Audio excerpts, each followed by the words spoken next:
Welcome back everyone to yet another Drifter video. I know some of you are probably tired of these so far, but we have some of the craziest lore drop pieces here for Drifter, and as you've probably seen from the thumbnail, we finally get to hear from Drifter's ghost. I know I've been completely obsessed with it for so long. Some of you may know over on stream that my white whale of Eververse engrams is getting the Kit Bash shell, because I truly believe that that's how Drifter's ghost shell does look. But we'll kind of get into that, and we'll also touch into the kind of discussion of being 9-touched and what that means for Drifter and what's been found so far based on the lore pages that I've been able to go through so far outside of the light grind. So we'll get into that first, and then we will go over exactly what happens with Drifter's ghost.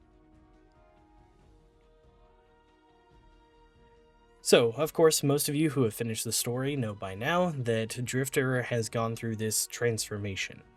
He has become what he calls 9-touched. Now, in order to kind of understand what that means, we're going to go through the lore pages here for a book called As Without. Now, I've had these pages for quite some time, so in terms of remembering where they're from, you'll have to forgive me. I'm pretty sure that it's from completing all of the side quests on Kepler to give you some additional, lore pieces and triumph score for getting all of those done, and actually going through those pieces that help explain a lot more of what's going on.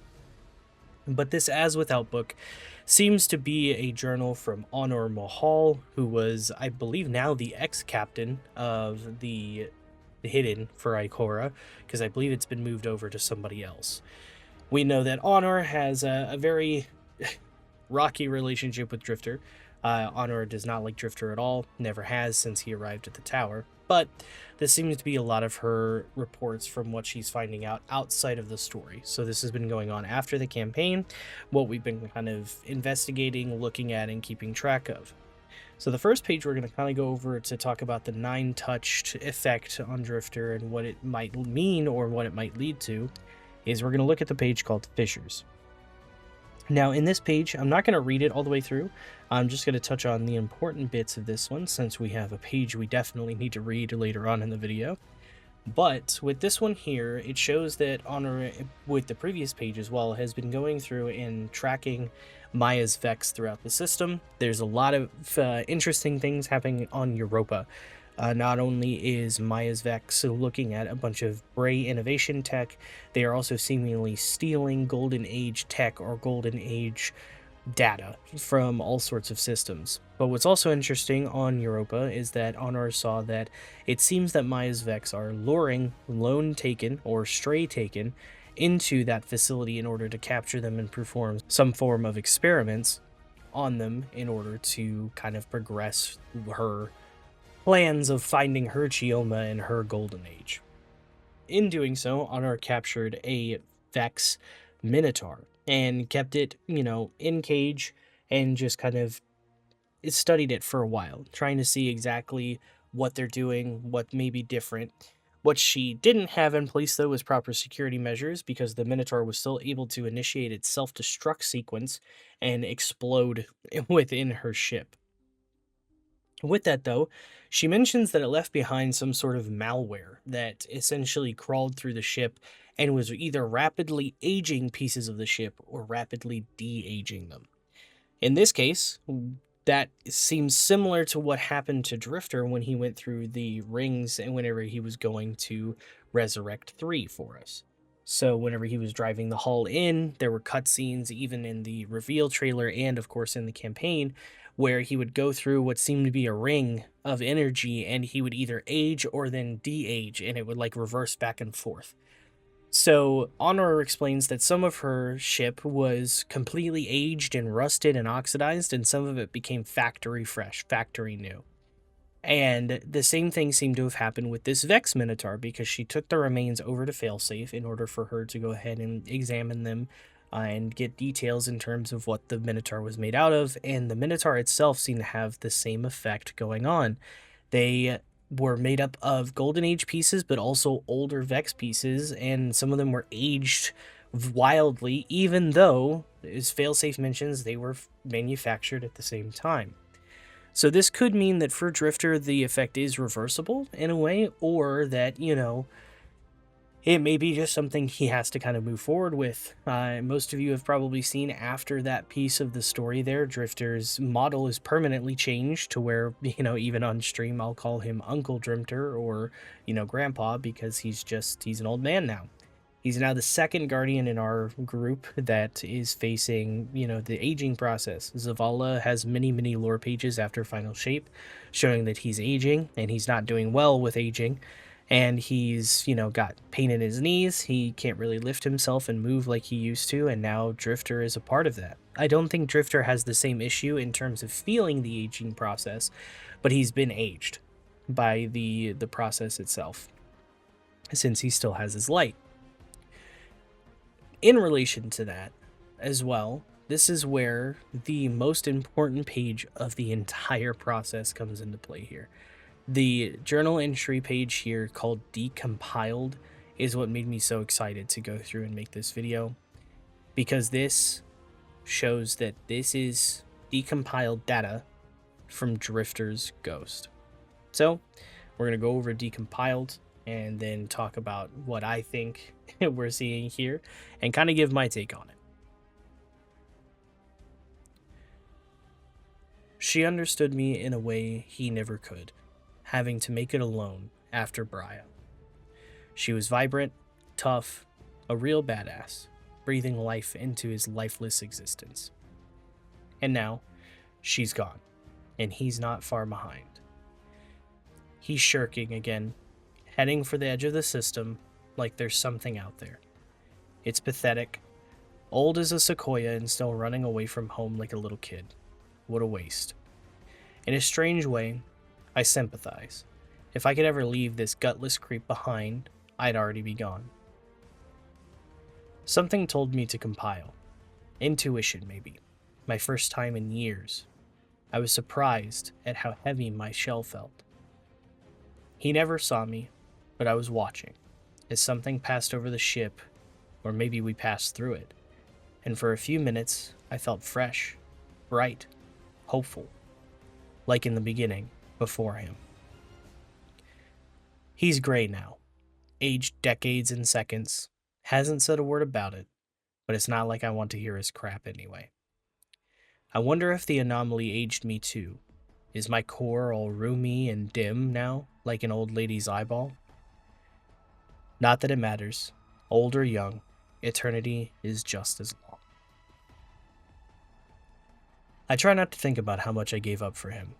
My voice, my agency. Not for myself, but for him too, so both of us could survive. If only I had known. And she's back, just like that, even without a ghost. Funny how death works. Finally, a little gleam of justice.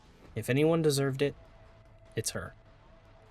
He looks happy, maybe even thinks he is, but I know him better than that. He's just relieved she saved him from himself, again. This business in the Ord Cloud. He's playing with forces he can't hope to understand, like a kid waving a stick of dynamite. If he thinks he can get through this without me, he's fooling himself. His specialty. Now, I know some of you are going to mention that I've skipped through the binary code in there after every entry or before every entry, depending on how you look at it, but there's a reason. And the reason is that I believe this is notating, hopefully anyway, notating that this is the ghost's name. And I'm going to refer to the ghost as she pretty confidently, not entirely confidently, but pretty close, only because they mention in there, "Am I roomy and dim like an old lady's eyeball?" I feel like that was kind of left there on purpose to help us, identify, but it could also be without, and it's just, a saying. So, but I do believe that Drifter's ghost's name is Blue. And the reason I say that is because if you take the binary code that's listed in this page and through, just sift it through a binary translator, you get the word blue. So this could be treated as either a sign-off on every single, compilation of data, or pretty much, if you think of it in coding terms, when you have something like a database or logistical kind of progress, there, the first thing where the data is pulled from and everything starts always gets mentioned in the code itself, so maybe it could be that. But I definitely feel more inclined to believe that their name is Blue. And I do love how it's kind of, got a a personality that is tired of Drifter just as much as other people are, or as much as Honor Mahal is of Drifter, and just kind of his behaviors and never being really dedicated to something. And I really hope that Destiny and Bungie expand on this kind of behavior and this kind of introduction more, because, having a relationship with the Guardian is great, and knowing that they have to have a ghost in order to survive. But with situations like Tarj, if we had never heard Tarj's voice and had those interactions with him throughout the story before he was crushed by the Witness, well, I don't think we would have had as much of an impact on those moments as we did. And this is where I want Bungie to really make it to where when we meet a Guardian, we also meet their ghost. We meet their other half, the counterpart. Because, there's the Vanguard's ghosts have been the ones we've never heard from. And even in Tarj's case, we heard Tarj for only, a few missions, and then he was crushed. He was gone. So I don't think the impact was as crazy. I was definitely devastated because I was like, no, we just got to meet him and conversate with him and hear his voice.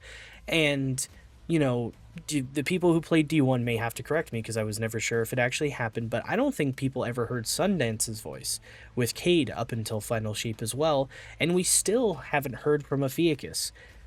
The Ikora talks about Ophiuchus all the time, even though she pronounces it Ophiuchus. But for me, I would love to hear Ophiuchus's voice. I would love to see Ophiuchus more than we have. We've seen him, or her, I can't remember, in cutscenes, but we don't have a relationship with that ghost. We have relationships with Finch on Savathun's Throne World. We have a somewhat of a relationship, even though he's kind of a dick, with Imaru, Savathun's ghost. We even have a relationship with Glint, and Glint has had conversations with us and been an integral part, even throughout Final Shape and in some other instances. And so I really, really want us to have those interactions with those ghosts. I mean, hell, even Geppetto with Saint 14. I would love to hear what Geppetto sounds like, and what her kind of like, her personality is. I think it provides more weight to these characters because you're not only getting connected to them, but to their ghost. Because then, the weight of anything happening to those ghosts could be so more, like, incredibly more intense. If, we're not losing just the ghost attached to the Guardian, we're losing another friend, we're losing a voice, we're losing a personality that we've grown accustomed to. Because it would have the same effect as what happened with Amanda. We were devastated when Amanda died. And it was because she had been such a crazy integral part of the Vanguard and the human forces and everything like that. And then in an instant, she was taken away. So that country draw, that personality, everything completely ripped from Destiny's future. And that's it. That's all it was. But the thing was, is it had that impact because we had that relationship. So like I said, I hope they do that a bit more. And I know it's been a while since we've had a lore video, but I was so excited to show that Drifter's ghost is still here. And maybe they can be fixed with what happened with the aging process. If it ages them backwards, and it has, where they said they felt fresh, bright, and they felt renewed, could that reverse the effects that they faced? Could they speak again? Could they have a blue light again? Could we actually meet Drifter's ghost? And I sincerely hope so, moving forward. But yeah, I've been just kind of putting out what I can, especially because the power grind has us so focused right now. So if you ever want to come hang out while we're doing power grinding and just talk about lore stuff or anything like that, feel free to go ahead and jump over into the Twitch chat. We've got, all sorts of friends and people lurking around willing to chat and have fun, torture me as the streamer, just normal stuff. So yeah, if you ever want to come by, definitely swing by there. We'll be streaming just the normal schedule every day except for Thursdays and Sundays, unless something comes up for me that I may have to not be live one night. But we're almost there. I'm almost at 400 late, so I'm almost at the number I want to be at. I'm not really crazy about 450, but you can also come and see our no-lifing friend Pineapple, who has spent 400 hours since Edge of Fate released, and he's already 450. But I hope you guys enjoyed this video, and then I will get on making some other ones. I'm getting through these lore pages slowly but surely, but this one was definitely one, as most of you know, I had to talk about with all of my Drifter videos. So I hope you guys enjoyed it, and I will see you guys next time.